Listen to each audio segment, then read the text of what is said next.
Hello everyone, I'm Forum BX257, your friendly neighborhood G.I. Joe collector, and today I'm going to be repairing three specific vintage G.I. Joe figures: Zartan, Zarana, and Zandar.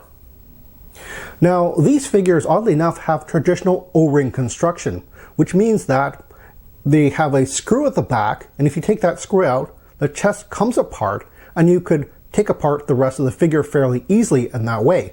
You'll have access to the O-ring, which is pretty much the weak link in the O-ring construction of figures. However, unlike most 1982 through 1994 figures, Zartan and his siblings here, their chests are welded together. In other words, if you take the screw out, well, basically nothing happens. You still have to somehow take the chest split apart so that you can access everything and replace the O-ring easily. Now, before I begin taking apart Zartan and friends, I just want to give an example of what a standard G.I. Joe is like taking apart. Like I said, they're just held together by some type of O-ring in the middle, and you have to take the chest apart by taking the screw apart. Now, this is just a small Phillips head screwdriver, or crosshead if you will. Just go right there, unscrew it, dump the screw out, put the little screw somewhere safe, and now the chest can just come apart. Now, normally there's an O-ring in here, but I just realized that this one is held together by some type of a stretchy string here. Looks like something that Toy Polloi would have actually have used, but I swear I did not buy this from England. And there you have most of the pieces apart. The only way to take the legs apart is if you take the screws from the thighs. We won't need to do that right now, and that's what a figure looks like completely apart, except for the arms, which are sort of riveted together. Of course, I'm not going to actually restore this particular figure because, well, that's a video for another time. As for how you replace the O-ring, which is kind of the crux of the whole thing, which goes around this main post, which was where the screw was, and it hooks on to the metal hook, which was holding the legs together.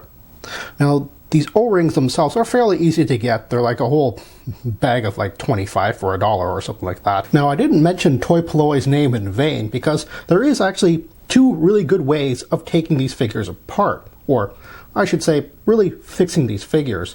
There's a traditional way, and there's the Toy Polloi way, and I'll be doing both of these. Now, for my Zandar figure here, he is really floppy, but he's not coming apart. And that's simply because the O-ring has, well, it's kind of stretched instead of just rotted and broken apart. And if I just take the screw out of his back,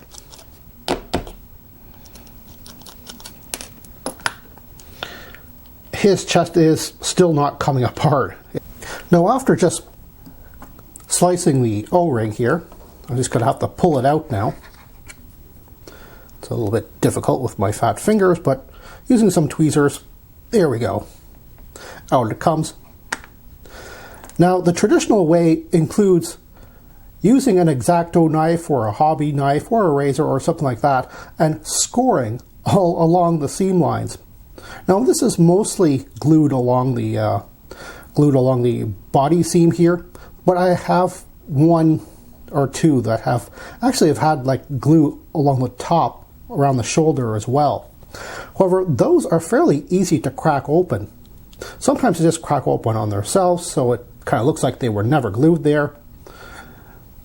But what I've done in the past is to kind of force the head in one direction until it puts pressure on the shoulder parts so that the shoulder seam cracks. Now, you might be tempted to do that with the arms because, well, you know, they're already there and they clearly have a stopping point right here. If you do like that and go beyond that, you might crack the shoulder seams. But I would caution you not to do that, not to really play around with the arms, because the upper arm is actually a different material than the rest of the plastic used on the body. So if that has a breaking point, it's probably right there, whereas the head is the same type of plastic used for the rest of the thing, so it's fairly sturdy. Now, mine example here is actually cracked along the shoulders already, so that's okay. But if it isn't, and you have a tiny bit of a crack, what you do is, instead of scoring along the outside, like I used to do, and I've made a few mistakes with a previous Zartan figure, if you have a tiny bit of a purchase, like a tiny little bit of an opening, try and get into that opening and then go in, rather than scoring on the top surface, because that's a sure way of damaging the plastic or losing control and slicing into the rest of the figure, which is not ideal. So, you know, if you do have a purchase there, just try and get in there and then just slice in like that. This is a very slow process and very precise process. So, I mean, honestly, my eyes aren't the best. I'm getting on in age. So yes, I do use a magnifying glass on like a hobby rig here, just to see what I'm doing and make absolutely sure that, you know, I'm not busting into anything. In order to make a little bit of a purchase here, I would use like just some floss. Just get some floss in there. Like this is a floss pick, but regular floss would do. You just sort of wrap it around like maybe like a screwdriver or something like that, and just sort of try and get a little bit of a purchase like in there, like a little bit, like I've done here. It can't go all the way because, well, it's just floss, it's just going to break. But as long as you have that tiny little bit of a purchase, you can get the blade inside rather than scoring on the outside. You can just get it on the inside and just force it all the way down. And of course, this one has already cracked on one side, but it really hasn't on the other. And again, it's a very careful, long process, so you just want to be careful and just do it a little bit by bit. And of course, one side is cracked and the other side is not, so again, you just kind of go up all along there until it has.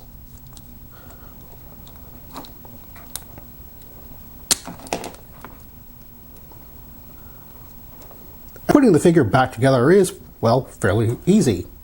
You take the O-ring, line it up through the metal hook on the legs, and thread that through the waist until you pull that tight.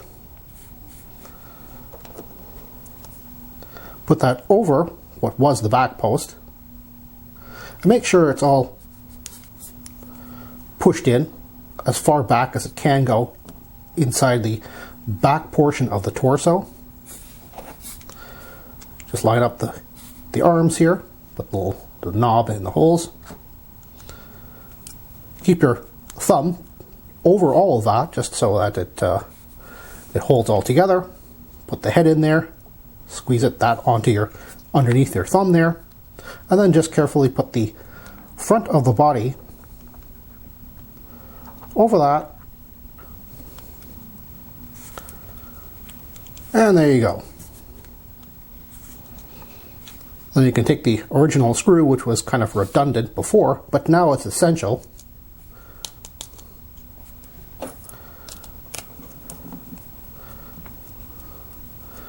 Screw them nice and tight.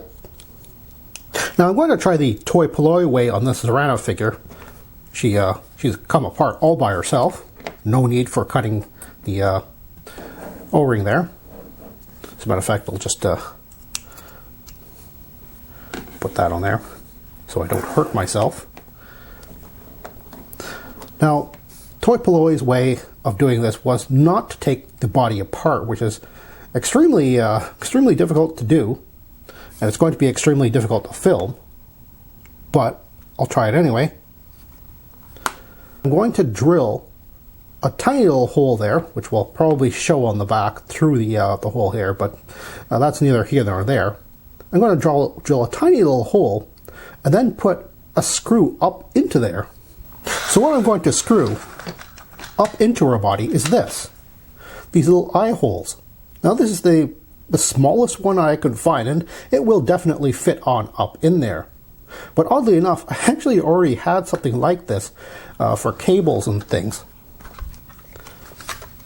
And this is what I think is a more standard size, but as you can see, it's quite big. And what you're trying to do is you're trying to get it into this hole. And the hole and the eyelet itself is kind of big. So you're either going to have to cut that, or you're going to have to cut the bottom of the figure. You can probably just cut a tiny little bit out here and a tiny little bit out here with some like a cable or wire cutter or something like that. But I'm not going to do that because I already have the smaller versions, which will just go all the way up in there. But we need to drill a hole first. So this is one of the things where you probably want to keep the package because it'll actually tell you exactly how thick this thing is. And a recommendation for this tiny little half-inch or 13 millimeter thing is a 1/16 inch drill. Here I just have my figure on a vise here. And remember, whenever you're using power tools, to use hand protection and eye protection, and do your hobby in a well-ventilated place. Oh, and if you have a drill, to make sure it's on its lowest torque setting so that you can have a very slow turning rate instead of something so fast it'll go straight through your figure.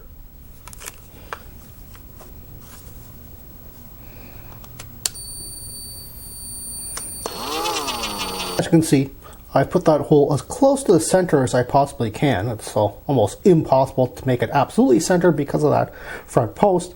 But again, I mean, if you're super serious about having everything line up, you can probably take a Dremel and just sort of stick a very small sanding bit in there and sand out the front and make your hole absolutely spot on there. But as you can see, it actually has gone out through the back end here. And now to prepare the eye screw. Now what Toy Paloi had done was put some, like a thread through here just so he can pull through what he was going to use to hold the figure together. And I would totally encourage you to watch his video on repairing Zartan and his swamp skier, just to see how he had done that bit. Because, well, he didn't need to prepare the screw at all, but I'm going to do that. One way is you could actually just sort of take some pliers and open it up where this thing attaches, or cut it entirely, which is what I'm going to do. And just cut a tiny little bit here so that this is more like a hook rather than a complete eye. And this is what you're left with. So now that you can string your O-ring through. Now we're not going to use a traditional O-ring. This is the traditional O-ring size. We're going to use something a little bit smaller, and this is something which is a spare from my air compressor.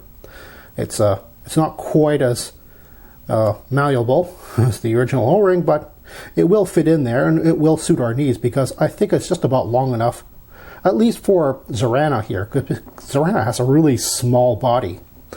To be perfectly honest, I'm tempted to use this this stretchy fabric string thing here because this is exactly what Toy Paloi had used. My only problem with that is because you need to make a big knot here. Like I said, Zarana just doesn't have a lot of space on either her torso or within her waist, so I'd rather just use a traditional O-ring here. I did run into a slight problem when putting this in because I already have this pre-attached. This thing was really difficult to actually kind of push in there. This isn't actually screwed in yet. I actually just pushed the screw into the pilot hole that I already made.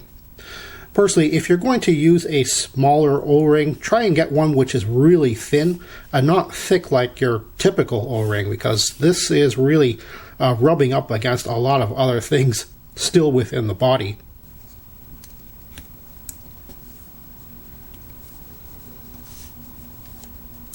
And this is the screw finally screwed in all the way. As you can see, the tip of the screw is actually poking out through the back hole, but I'm going to address that sooner or later. And this is about how far this O-ring should be actually in here. It's pretty hard to get in. So I'm just going to use a little hook here and sort of pull it out so I can loop it through the waist and through the hook, which is on the legs. I'm just using a paper clip with a little hook on the end of it. This should be just fine. Personally, if you're doing like fiddly work and hobbies and stuff like that, you should probably have a spare dental pick. This will do the same job, and it'll probably be a lot sturdier. Now, instead of just putting the hook in there and pulling it out, I'm actually going to put this hook up through the waist first. As a matter of fact, you could probably just put the figure's legs in there as well. There's enough of a gap in there, actually, just to have both the hook and the legs up in there so that the metal hook holding the legs together is there as well and ready for it to receive the O-ring.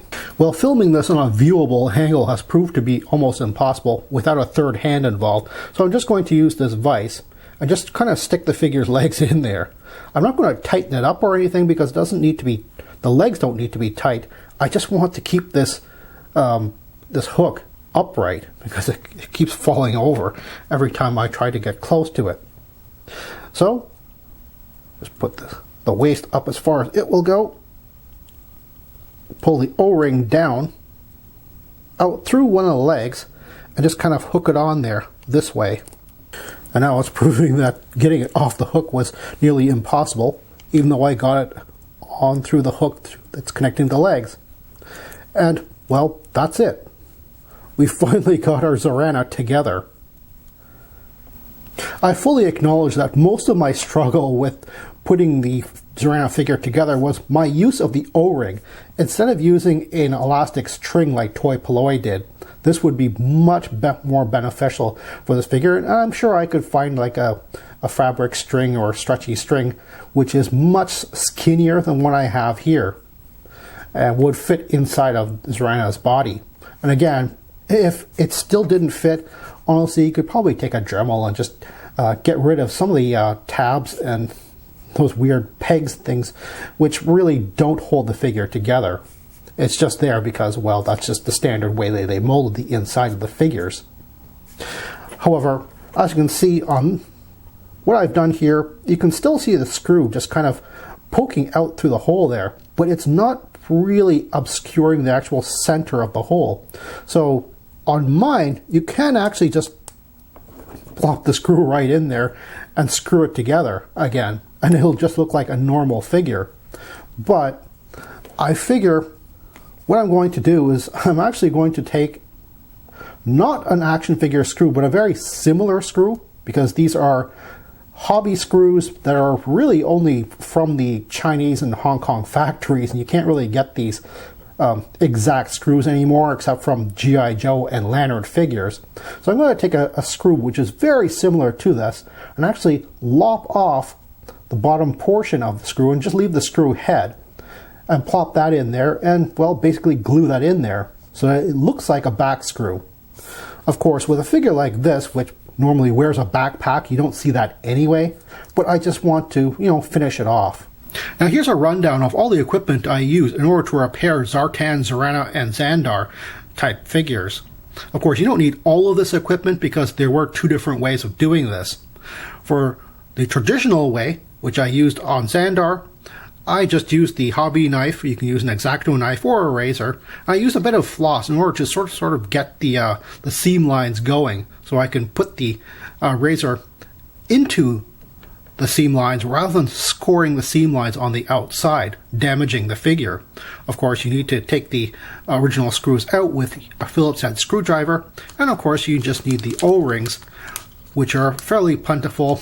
Online you can get them just by typing in G.I. Joe O-rings, and you'll get like a bag of 25 for $1 or something like that.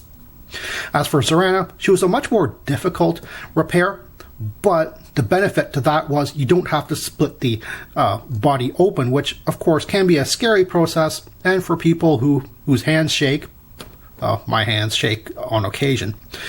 To be quite honest, splitting this thing apart or even handling a razor is not really that great. So putting the eye hook in there, and again, these are eye hooks that you can get at the hardware store. You can just try and get the smallest ones possible. Again, toy polloi actually did it without an O-ring, and I actually would recommend doing that. The sort of flexible elastic kind of string-like thing is far better than using an O-ring for this type of method. You will need a sort of a pilot hole, so you'll need a drill. You don't necessarily need a power drill, of course. You can actually just use a hand drill if you have that. And of course you need something to pull the string along, or the O-ring if you're using the O-ring method that I demonstrated here, which is very tough on your hands. But you know, like tweezers or anything like that would do just as fine if you have that on hand. And of course, actually physically screwing the eye-ring in, you need some needle nose pliers which are thin enough in order to go into the hole. And that's the methods. Well, that's all the time I have right now. Please check out my Facebook page for more information and behind-the-scenes photos for these reviews. Thank you for watching this video, and stay tuned for next time to see another 1980s G.I. Joe toy review. See you then!